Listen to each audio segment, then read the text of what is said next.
nous continuons donc. Donc, l'objectif de perfection est très important.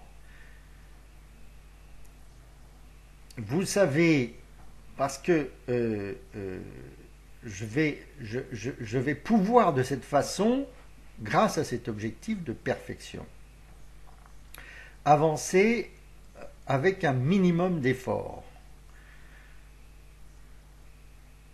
J'ai un objectif très clair. Ce texte, je dois le par cœur visualiser, je dois le parfaitiser, je dois le rendre ultra clair, ultra précis, ultra solide. Je dois en faire une pierre précieuse, un rubis, un diamant.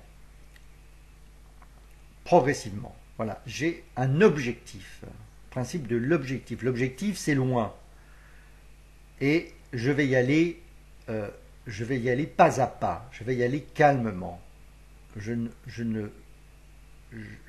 la conscience extrêmement claire que cette perfection, qui est totalement nécessaire et qui est merveilleuse, l'objet parfait, merveilleux, magnifique, splendide, sublime, éblouissant, brillant, étincelant, éclatant, resplendissant. C'est une vraie pierre précieuse, un vrai rubis, un vrai diamant. Ça a une énorme valeur. Voilà, je produis du contenu pur, indestructible 3D, la matière parfaite, logique pure, indestructible 3D. La pierre précieuse du rubis, du diamant. Je fabrique de l'or, de l'argent, la pierre précieuse du rubis, du diamant. Donc, l'objectif, c'est le principe de l'objectif. L'objectif, il est là pour nous éclairer, pour nous guider en permanence. Il est là pour nous permettre d'avancer, sachant qu'on a une distance importante à parcourir, que ça va nous prendre beaucoup de temps. On ne peut pas aboutir à la perfection sans consacrer beaucoup de temps. Il faut du temps. Et il faut y aller à pied. Hein, on n'aboutit jamais en courant. On ne parcourt pas une grande distance en courant. On la parcourt, on parcourt une grande distance à pied, en allant pas à pas, calmement, sans se presser, en prenant tout son temps. C'est une condition de l'accès à la perfection. Si je cours, je m'essouffle, je ne vais pas loin, je m'écroule. Il faut être la tortue. Il ne faut pas être le lièvre, il faut être la tortue. La tortue gagne, la tortue aboutit. La perfection est le fruit du temps. Il faut laisser le temps au temps, comme disait Mitterrand. Il faut respecter le temps. La fabrication de la perfection correspond à une évolution et à une succession de transformations chimiques. Donc ils sont totalement indépendants de ma volonté. C'est un processus physique, physiologique, chimique. Donc il faut laisser le temps à cette chimie, à ces réactions chimiques internes, inconscientes. Il faut leur laisser le temps de se faire. Comme pour faire pousser du blé, pousser des fleurs, pousser des arbres. Le processus est chimique, ça n'est pas, lorsque je fais pousser du blé, c'est pas moi qui tire sur la tige de blé. Le blé pousse. C'est le résultat d'un processus chimique, automatique, totalement automatique, qui se réalise à son rythme. Et qui a ses lois et lois auxquelles je me plie. Je suis là pour servir un processus chimique donné, infiniment complexe, auquel je ne comprends rien, mais dont je vois le mode de fonctionnement et dont je vois les règles que cela m'impose pour effectivement faire de la culture, pour cultiver. Je suis cultivateur, je suis au service de la terre, au service des processus biologiques qui aboutissent à la croissance du blé. Eh bien, c'est la même chose. ici, la perfection, dans ce travail de perfection, je vais, moi, conscient, avec ma conscience, travailler comme le cultivateur et me mettre au service du processus chimique, biologique, physiologique qui donne lieu à la constitution des éléments de ma connaissance. Je vais donc cultiver, je suis un mutaculteur, voilà, je cultive, je fais croître, naître et mûrir des mutations, voilà. Des éléments de savoir réflexe successifs, voilà, je fais naître, croître et mûrir des futurs éléments de savoir réflexe. Donc c'est le processus d'assimilation parfaite à vie, de constitution de la connaissance parfaite, réflexe, eh bien, va s'opérer de façon contrôlée par moi-même, va s'opérer de façon naturelle, de façon optimisée par moi-même. Je vais, en comprenant et en voyant, en constatant le processus naturel de constitution des éléments indestructibles, eh bien, je vais donc optimiser cette croissance, se faciliter, donner toutes les facilités grâce à ma compréhension de ce phénomène. Je vais donc optimiser, voilà, comme dans le cas de l'agriculture, voilà, de la culture, donc des éléments naturels. Je vais utiliser ma compréhension, ma vision du phénomène, voilà, de l'aspect phénoménologique, voilà, de la constitution de la connaissance, pour lui permettre d'aboutir de façon certaine et dans les meilleures conditions. Et de ce fait, eh bien, je vais augmenter ma productivité de façon quasi, voilà, énorme. Je dirais par 1000, par 10 000. Hein, entre la cueillette que pratiquaient nos ancêtres, hein, et la culture du blé, voilà, sur des champs, avec des tracteurs, etc., avec de l'irrigation, eh bien, on a gagné un facteur 1000 au minimum, 10 000 en termes d'efficacité, en termes de productivité. Donc voilà, donc j'ai une perception factuelle, objective, phénoménologique de ce déjà à quoi je veux aboutir. Je sais que je peux et que je veux aboutir à un cristal, à un élément solide, à une pierre précieuse, un rubis, un diamant, voilà, à une entité ultra claire, ultra précise, ultra solide, un ensemble d'éléments parfaitement stables, parfaitement navigables, totalement parfaitement zoomables, une connaissance parfaite, fabriquée de toutes pièces, exactement comme ma connaissance de ma maison, de mon quartier, de ma maison. Voilà. Pour se résumer, l'objet, c'est la maison. Voilà. Donc, ma démarche, voilà, je sais que cette perfection va se constituer à 99%, 90-99% par elle-même, pourvu que les conditions de culture, de croissance, soient optimales. C'est-à-dire, en fait, de toute façon, ça ne peut se constituer que par soi-même, et ça va se constituer par soi-même de façon la plus efficace, la plus optimale possible,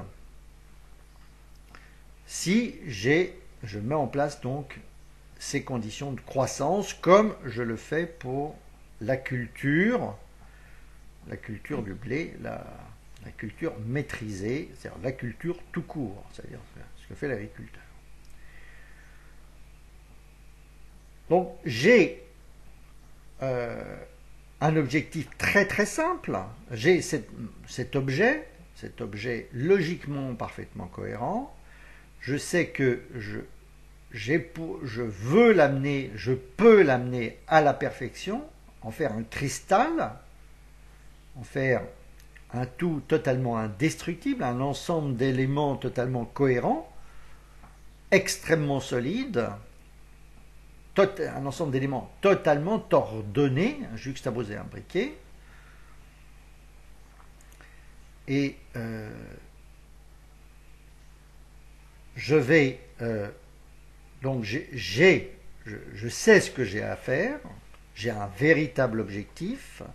Cet objectif, il est très simple, c'est ce cristal, cette pierre précieuse. C'est cet état cristallin de ma connaissance de cette entité limitée, intrinsèquement parfaitement logique, strictement arborescente, logique pure. Voilà. Et donc je vais pouvoir faire ce travail dans les conditions totalement optimisées, de façon totalement naturelle, avec un effort nul, un effort quasi nul.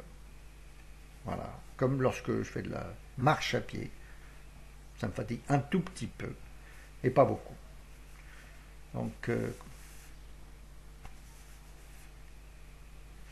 de façon, un effort, disons, infime, nécessaire. C'est-à-dire qu'il faut que ce travail se fasse avec un effort nul, un effort quasi nul.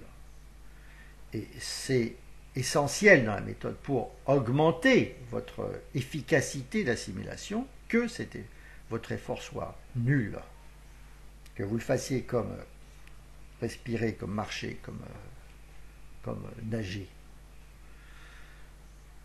Donc c'est voilà, mon objectif est clair, et maintenant ma démarche pour obtenir ce résultat, ce cristal, cette pierre précieuse sur le diamant, elle aussi est contrainte par ce souci d'efficacité extrême,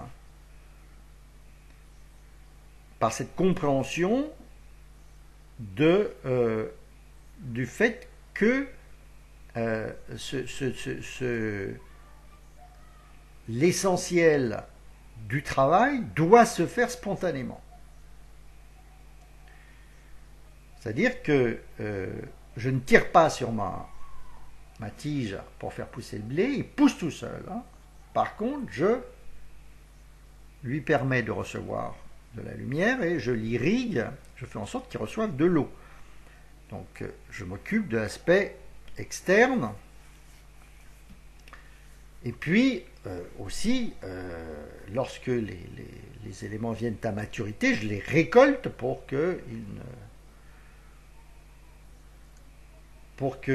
puissent durer et puis qu'ils soient exploitables. Alors, donc, il y a toujours des limites dans chacune des images, et chacune des analogies voilà, apporte son plus, sa contribution, voilà, sans pouvoir englober évidemment le tout. Donc il faut combiner les analogies pour avoir une vision qui soit spécifique, qui soit la plus claire et la plus juste possible.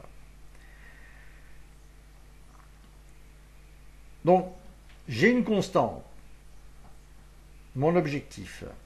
Je dois arriver à cette perfection, et cette perfection est la condition de l'exploitabilité. Cette perfection est infiniment rentable, va me rapporter énormément, infiniment. Et donc il est justifié que j'aboutisse à cette perfection. Et maintenant, je vais aboutir à cette perfection à coût nul. À un coût 1000 fois inférieur à celui que je devrais fournir, enfin, un coût 1000 fois inférieur à celui auquel me reviendrait, voilà, un travail non organisé, non compris, non conscient. C'est-à-dire fait n'importe comment. Si je ne sais pas nager, je coule. Si je ne sais pas cultiver, je n'obtiens rien. Si je n'ai rien compris à la façon dont poussent les plantes, eh ben, j'aurai un niveau de un résultat extrêmement faible. Si je ne sais pas nager, je coule. Voilà. Si je ne sais pas faire du vélo, je tombe. Voilà. Je ne sais pas conduire, voilà, etc. À partir du moment où vous avez compris très très clairement, infiniment clairement, le processus même d'auto-constitution, d'auto-croissance, juste aider, voilà, de l'objet, de ce résultat totalement cohérent, à ce moment-là, je vais faire ça, effectivement, avec une efficacité multipliée par 100, multipliée par 1000. Alors, donc, on a compris qu'il y avait un facteur temps incompressible. Il faut laisser le temps au temps. Il faut laisser pousser la plante. La plante pousse. Ce n'est pas moi qui la fais pousser. C'est elle qui pousse. Et je favorise sa croissance. Je suis sa croissance. Et j'exploite sa croissance. Je fais ce qu'il faut quand il faut. Je fais le travail qu'il faut quand il faut. Très peu de travail, mais peu de travail. Mais comme il faut quand il faut. On a un mariage, on a une cohabitation, on a une collaboration parfaite entre le conscient et l'inconscient. J'ai compris comment pousser la plante, et moi, consciemment, je vais faire ce qu'il faut quand il faut pour que cette croissance se fasse du mieux possible. J'ai compris que la plante avait besoin d'eau, et je vais collaborer avec la phénoménologie biologique, et je vais, moi, faire en sorte que la plante reçoive de l'eau et du soleil comme il faut. Et puis, lorsque les aimants se constituent, je vais les cueillir comme il faut, quand il faut, et je vais les ranger comme il faut, quand il faut.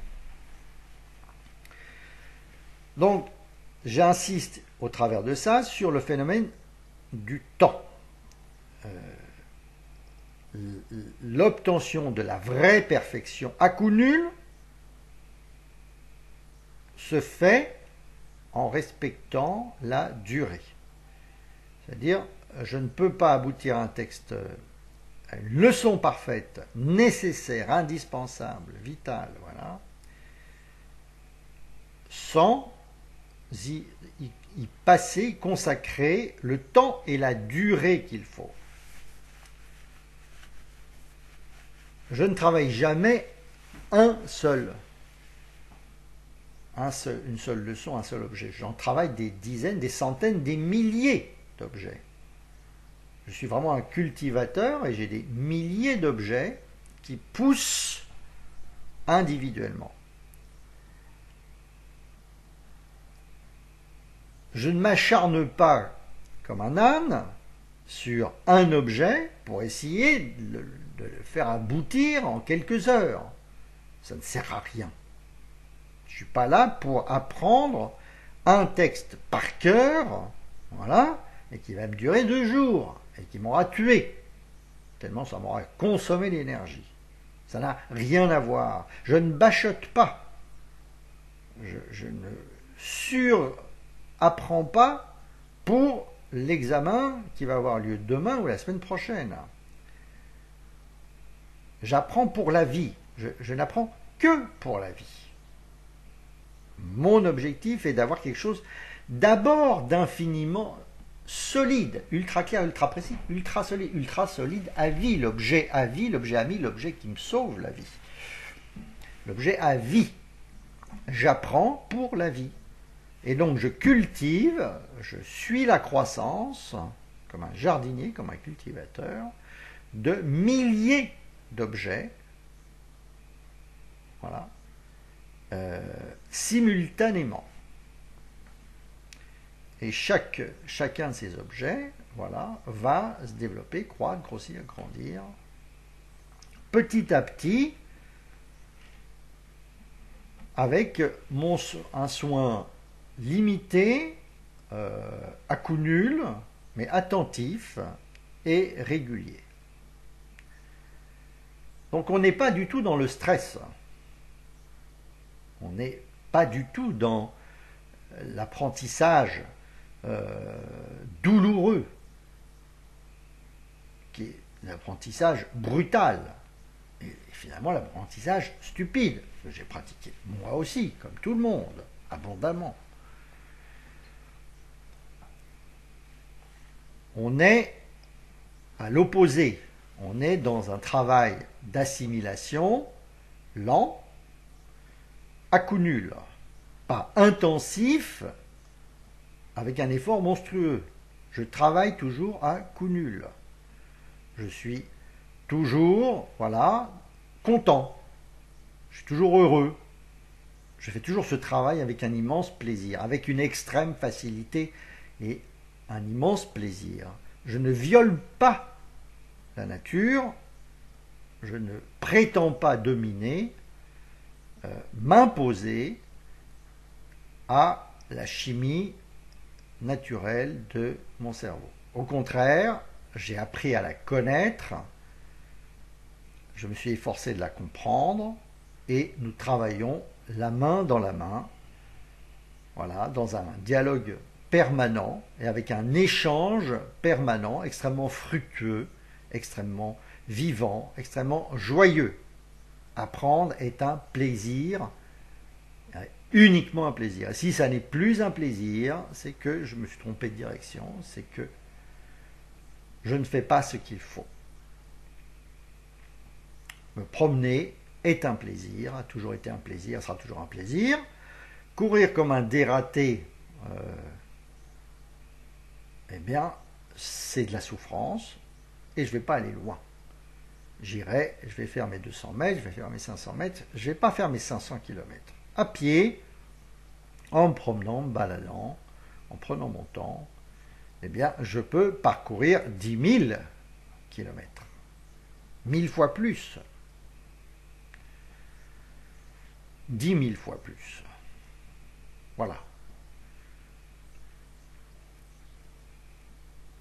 Donc, je suis, l'objet de mon travail, ce sont des milliers d'objets. Des milliers d'objets qui constituent mes quartiers conceptuels, qui constituent mes villes conceptuelles. Je travaille sur un grand nombre de savoirs. Le savoir est une ville, la connaissance est une ville, le thème est un quartier. J'ai donc des milliers d'objets et chacun va se développer calmement, voilà, lentement mais sûrement, en prenant le temps qu'il faut, à coût toujours totalement nul, mais avec une extraordinaire efficacité. En aparté, notamment, et très fortement, parce que je fais travailler beaucoup d'objets en même temps. Tous les objets d'un quartier sont cohérents, ils se tiennent la main, ils s'entraident, ils se font croître mutuellement. Les interconnexions au sein des objets d'un quartier sont croissantes, incessantes.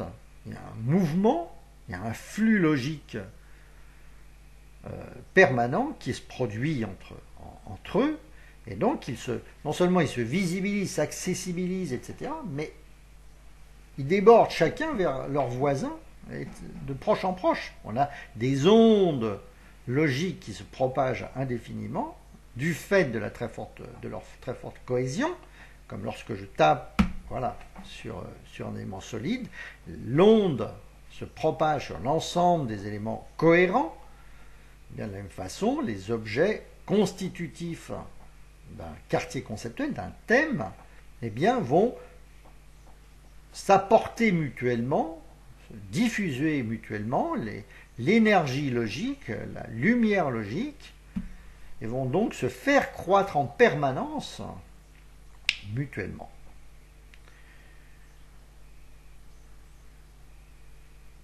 Et avec d'ailleurs donc un effet de propagation évidemment encore plus fort évidemment dans les voisinages immédiats de chaque objet que je suis en train de travailler.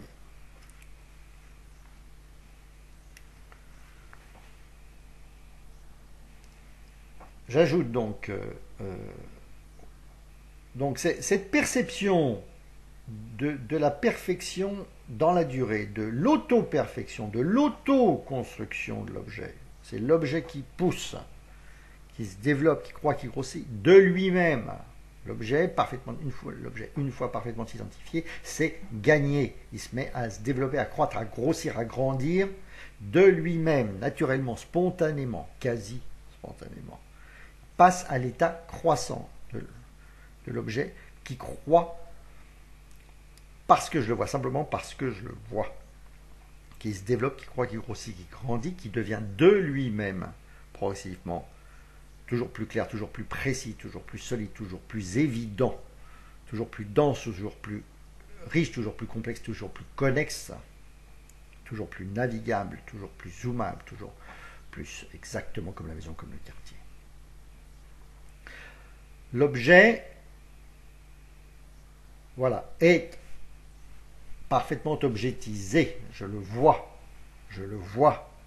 en tant que constituant de mon quartier. Il est parfaitement identifié, référencé, rangé, mis, placé, classé, positionné, adressé, contextualisé, localisé, coordonisé, posé, disposé, juxtaposé, combiné, assemblé, fixé, attaché, connecté, relié, accessibilisé, structurisé, indexisé, cartographisé, visibilisé, existencié, instantanisé, nanosecondé, accumulisé. Donc, je travaille sur des milliers d'objets, des centaines de milliers d'objets, bien rangés dans leur quartier, tous bien alignés, tous accessibles instantanément, tous parfaitement, totalement existentiels. Vous comprenez au travers de ça que l'élément essentiel, fondamental, initial, est le fait que l'objet existe. L'objet, une fois parfaitement identifié, existencié, c'est gagné, se met à pousser, à se développer, à croître, à grossir, à grandir, lui-même, naturellement, spontanément. Donc il y a une distinction totale entre l'existanciation, l'identification ultra forte, et le remplissage. Il y a identification, remplissage. Je crée une pièce et après je remplis cette pièce. Je crée une case et après je remplis cette case. Il y a l'existanciation, l'allocation d'espace, l'espace mémoire, et après il y a le remplissage progressif. L'existanciation est quelque chose de spontané, de rapide. Je fais exister un objet et après je le remplis. Je le fais exister, c'est rapide, c'est son existence, je fais exister sa première trivialité, sa première indestructibilité, sa première trivialité indestructible, ultra stable, ultra visible, son identifiant. Voilà, je constitue son identifiant, son objet trivial ultra connu, l'objet trivial central ultra connu, qui en constitue l'identifiant, la clé, la poignée, la porte d'entrée, le bouton sur lequel il suffit d'appuyer, etc. Cet identifiant est parfaitement positionné, adressisé, contextualisé, localisé, coordonisé. Voilà. Il a une place parfaitement définie, je le vois au sein du thème, il est ultra visible. Il est accessible visuellement, instantanément, à tout jamais, à coût totalement nul, de façon pleine et entière, ultra visible, indestructible, nanoseconde, totalement disponible à tout jamais. Donc on a déjà pas mal parlé de cette existentiation, je fais exister. Eh bien, je fais exister pour ensuite, justement, pouvoir remplir calmement sans me pression pendant tout mon temps. Je fais exister, je remplis, je fais exister, je remplis. Il y a deux notions, faire exister, remplir. L'identifiant, et ensuite le nom. Je connais quelqu'un, je connais un objet, je l'ai vu, il existe. Je le vois, et à partir de là, je constitue sa connaissance. Je fabrique, je le remplis. Je le remplis calmement sans me presser. Et je peux le remplir et il va se remplir parce qu'il existe. Hein? C'est à partir du moment où j'ai défini une case, où j'ai alloué un espace de mémorisation. Tout objet, une fois existant, se trouve systématiquement et automatiquement doté d'un espace vierge remplissable, d'une page blanche imprimable, d'une zone mémoire, d'un espace de mémorisation qui retient spontanément, systématiquement, tout ce que je mets dedans, qui conserve spontanément tout ce que je mets dedans, un espace de mémorisation qui retient, qui conserve spontanément tout ce que je mets dedans. La page blanche, quand j'écris sur ma page, le trait reste sur ma page. Donc la page blanche en papier est un espace de mémorisation. Lorsque vous êtes sous votre traitement de texte, vous faites nouvelle page, vous avez un nouvel espace de mémorisation. Tout ce que vous allez taper va rester dessus. Donc, quand je fais exister mon existentiation, je rends visible, je rends accessible visuellement, au moyen d'un objet trivial ultra connu, un objet trivial central, la poignée de l'objet, eh bien, j'ai gratuitement, spontanément, de la mémoire qui m'est allouée. C'est pour ça que vous avez une mémoire infinie. Nous avons une mémoire infinie. Voilà.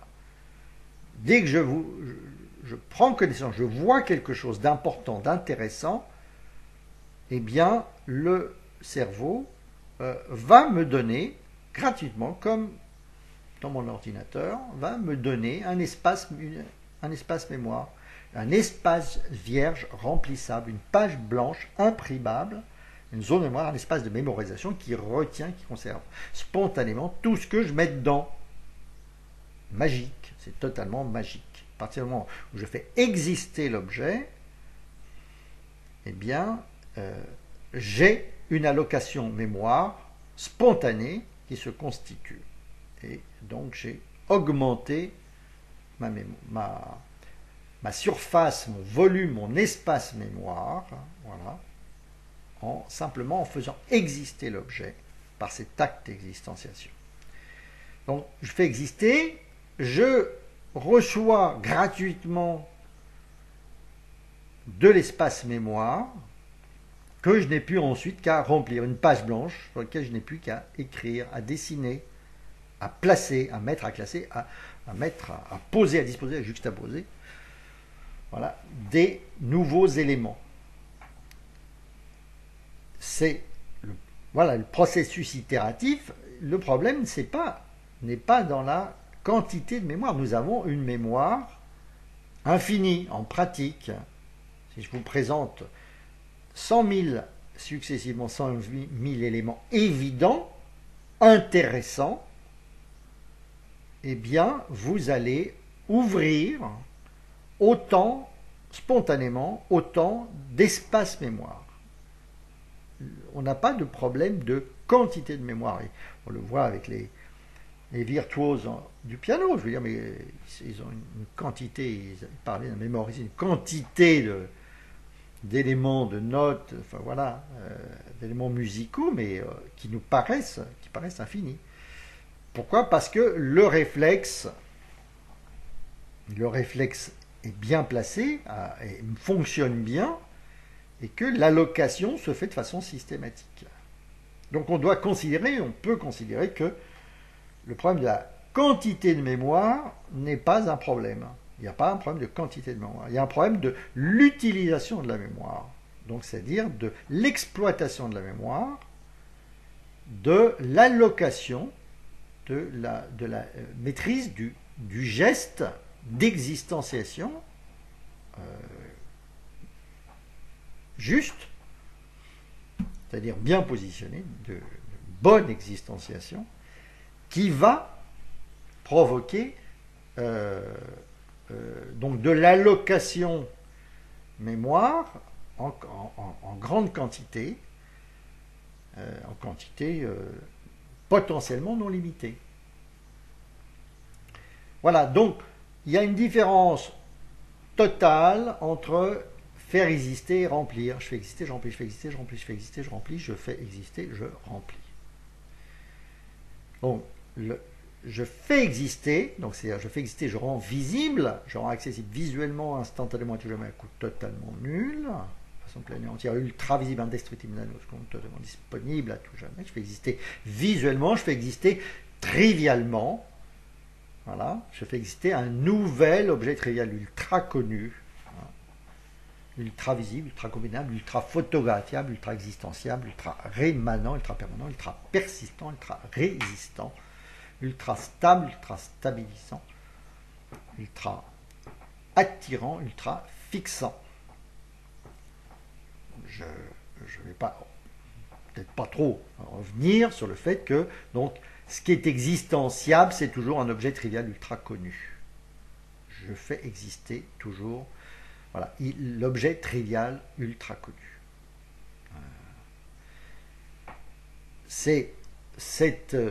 L'objet trivial ultra connu est ultra existentiable, très facile à faire exister, et ultra stable, ultra visible, ultra combinable, ultra photographiable, ultra existentiable. Voilà, lorsque je fais du drag and drop, quand je dessine sur ordinateur, je prends une forme simple, une forme géométrique élémentaire, c'est vraiment l'objet ultra connu par au plus maximal, on va dire. Voilà, je prends un cercle, je prends un rectangle et je le positionne sur ma toile. Et il reste là.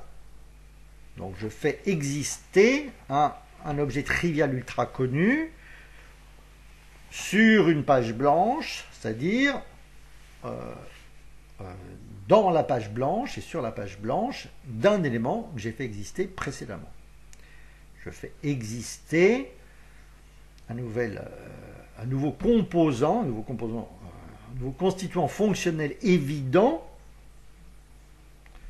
Je fais exister un nouveau constituant fonctionnel évident, interne ou externe, d'un objet, d'un élément existant que j'ai fait exister précédemment, lui-même en tant que constituant fonctionnel évident, interne ou externe, d'un objet existant que j'ai fait exister précédemment, lui-même en tant que constituant fonctionnel évident, interne ou externe, d'un élément existant que j'ai fait exister précédemment, etc. Donc l'existenciation se fait de proche en proche, de façon totalement logique. Chaque nouvel élément trivial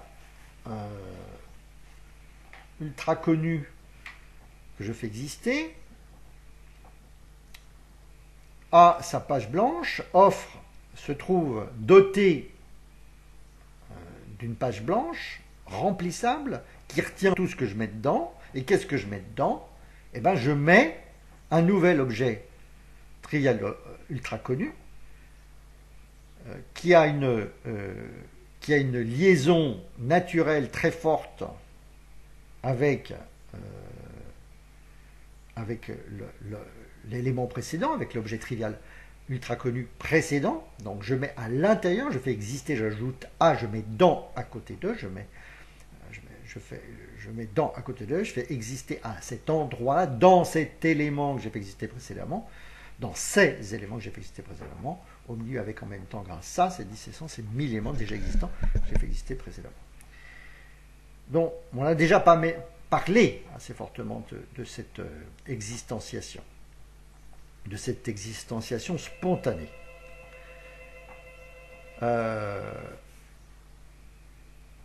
Donc, je, je fais exister, je distingue totalement la fonction d'existence de la fonction de remplissage. Une fois l'objet existencié, c'est gagné. Donc ma clé, la clé de ma construction, c'est l'existence. L'existence est facile. L'existence me coûte très très très peu. Elle est rapide, elle est facile. Elle est définitive. Je constitue, voilà, l'identifiant de l'objet. Voilà, sa première trivialité, sa première indestructibilité, sa première trivialité indestructible, ultra stable, ultra visible, qui va en engendrer 10 autres, 100 autres, 1000 autres, à partir de laquelle je vais pouvoir calmement, sans me presser, en prenant tout mon temps, en filer, en tresser 100 autres en 1000 autres. Je fais exister, je remplis. Je fais exister l'objet. Ça, c'est voilà, c'est ma première tâche. Je fais exister l'objet, je le positionne, je le fais exister au milieu avec en même temps que 20 autres, que 100 autres, que 1000 autres. Il fait partie du paysage, je lui donne une place extrêmement précise dans le paysage. Ça devient l'objet que je vois, qui est là, qui est toujours là, toujours au même endroit, qui ne bouge pas. Je ne peux pas ne pas voir, qui fait totalement partie du paysage, que je vois au milieu avec en même temps que 20 autres, que 100 autres, que 1000 autres, flash instantané, nanoseconde, composant constituant permanent à tout jamais d'un ensemble d'objets, d'un objet parent, lui-même constituant composant permanent à tout jamais d'un ensemble d'objets, d'un objet parent, voilà, etc. Voilà. Je fais exister. Et une fois que j'ai fait exister, à partir de là, je remplis calmement, sans me presser, en prenant tout mon temps. J'ai tout mon temps. Et je vais prendre tout le temps nécessaire. Et qui sera toujours d'ailleurs bien inférieur à celui que je crois. Oui. En tout cas, il sera beaucoup plus long que celui que je voudrais dans l'absolu, mais finalement aussi beaucoup plus court que je ne pourrais l'imaginer. C'est-à-dire que l'objet que je laisse se développer, qui va pousser de lui-même, parce que je l'ai bien identifié, je l'ai parfaitement existencié, parce qu'il est là, pour toujours à tout jamais, j'ai réussi à faire exister, pour toujours à tout jamais en 3D, visuellement, photographiquement, photo, 3D-iquement, une fois pour toutes, définitivement, eh bien, la croissance naturelle extrêmement facile, issue de cette identification ultra forte, rendue possible grâce à cette identification, cette existence ultra forte, eh ben, ce remplissage va se faire très très très facilement. Voilà. C'est le fruit, cette facilité, ce plaisir, cette extrême facilité, est le fruit et la conséquence de cette existenciation, de ces gestes d'existenciation de l'objet. Je fais exister, je remplis. Il y a une distinction totale entre je fais exister et je remplis. L'existenciation est très courte, se fait sur un temps court ou très court. C'est quasiment un geste, c'est une prise de vue, on ne va pas dire qu'en même temps que ça, mais c'est court. C'est un temps, ça va se compter, combien de temps il faut faire exister un objet, ça va me coûter au total peut-être quelques minutes, au total, parce que de toute façon, lui-même, il ne va pas exister du premier coup.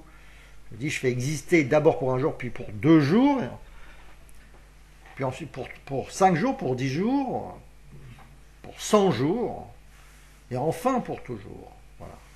On ne fait pas exister du premier coup.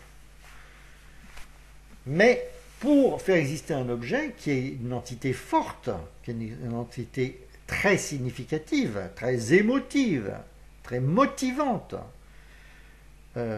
l'effort va être se compter peut-être en moins d'1 minute si je fais le total, réellement, du temps consacré à l'existenciation. Alors que pour remplir cet objet avec ces 200 images triviales,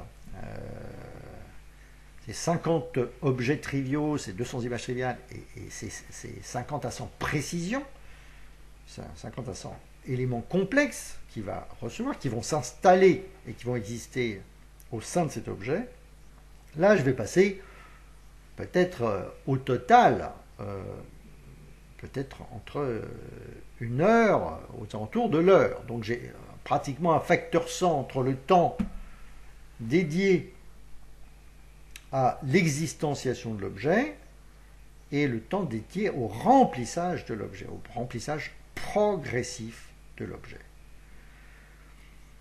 Voilà, au naturel. Voilà. Mais alors, donc ce qu'il faut avoir bien compris, donc vous avez un paysage, vous avez un thème, un quartier avec des centaines d'objets, une ville avec des centaines, des milliers d'objets, que je vois tous,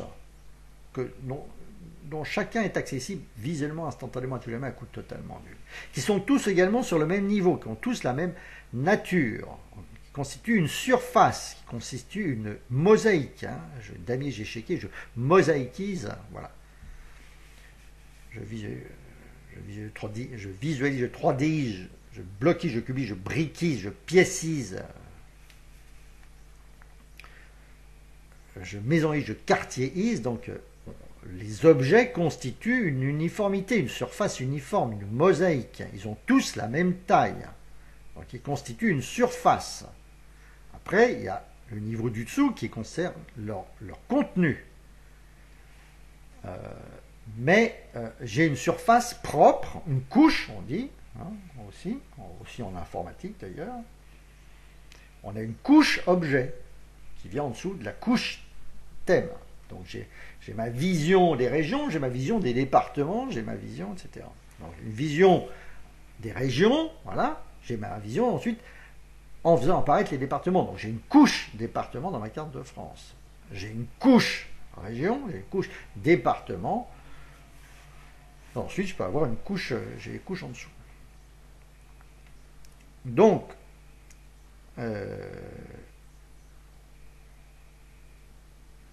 mes objets, je vois tous mes objets en même temps. Hein, tous mes objets sont accessibles instantanément.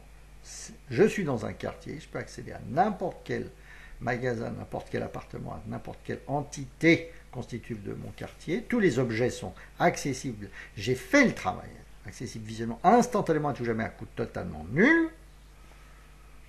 Je les vois tous comme je vois tous les objets de mon quartier. Et donc je peux aller à chacun de ces objets à coût nul, toujours à coût nul. Et donc je peux superviser, manager, superviser l'intégralité de mes objets et suivre l'évolution de chacun de ces objets et donc travailler, ils sont tous présents, tous vivants, tous accessibles visuellement, tous travailler régulièrement. Voilà. Je peux donc tous les travailler et suivre leur croissance et alimenter, favoriser leur croissance et m'occuper d'eux de façon parfaitement régulière. Donc, je fais exister, je remplis. Voilà. Lorsque je fais de la culture, je fais exister, voilà aussi, voilà. J'ai fait les acres de terre, j'ai mis des graines, j'ai fait exister les graines, et puis ensuite je remplis, c'est-à-dire que je vais favoriser la croissance de l'objet. Chaque graine va se développer. La graine, c'est tout petit, correspond à l'existanciation, l'élément existant, l'existanciation, l'identifiant, l'enseigne. L'identifiant de l'objet est infime, c'est un objet trivial ultra connu, c'est un objet trivial central ultra connu, il est infime, il est réflexe, il est infime par rapport au contenu de l'objet. Et donc, à partir de cette graine, de cet élément initial, eh bien, je vais développer, l'objet va se développer, croître, grossir, grandir. Une fois l'objet, voilà, parfaitement identifié, existencié, il se développe, il croît, il grandit. Voilà. C'est gagné, il se met à se développer, à croître, à grossir, à grandir de lui-même, naturellement, spontanément. au moins, enfin quasi. Voilà. Il faut quand même que je travaille, bien sûr, mais je vais travailler à 1/1000 du coup par rapport à une assimilation acharnée, stupide, qui donnera aucun résultat durable. Je fais exister, je remplis, je fais exister, je remplis. Mon travail d'existentiation et mon travail de remplissage. Donc, l'objet va se remplir à son rythme, au meilleur rythme, à la meilleure vitesse possible. On ne peut pas faire mieux. Il va se développer avec une croissance naturelle. Il se développe, il croît, il grossit, il grandit. Et je l'aide simplement. Je favorise cette croissance spontanée.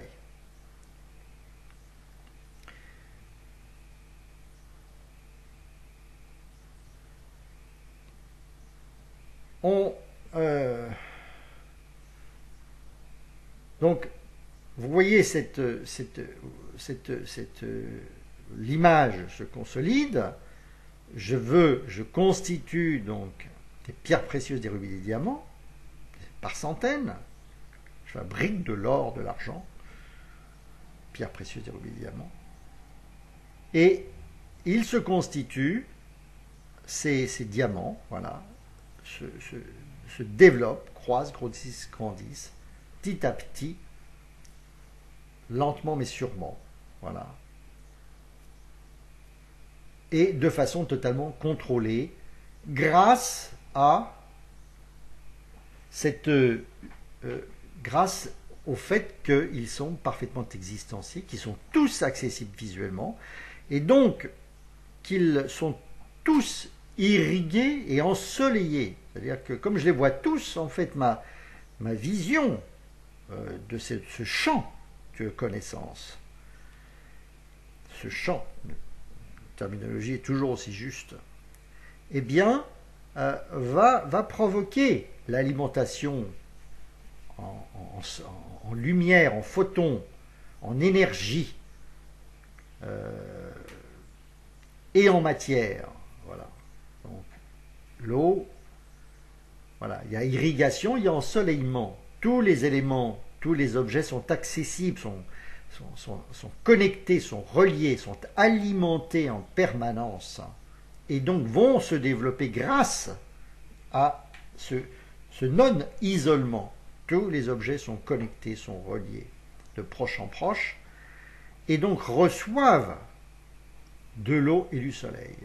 Et donc vont pouvoir fabriquer la matière qui va les constituer. C'est grâce à ce rangement, ce classement, cette accessibilisation parfaite, cette visibilité parfaite, que chacun de ces milliers d'objets va pouvoir se développer, capturer la matière et fusionner la matière, constituer de la matière, agréger les molécules, constituer ses propres éléments, ses propres constituants.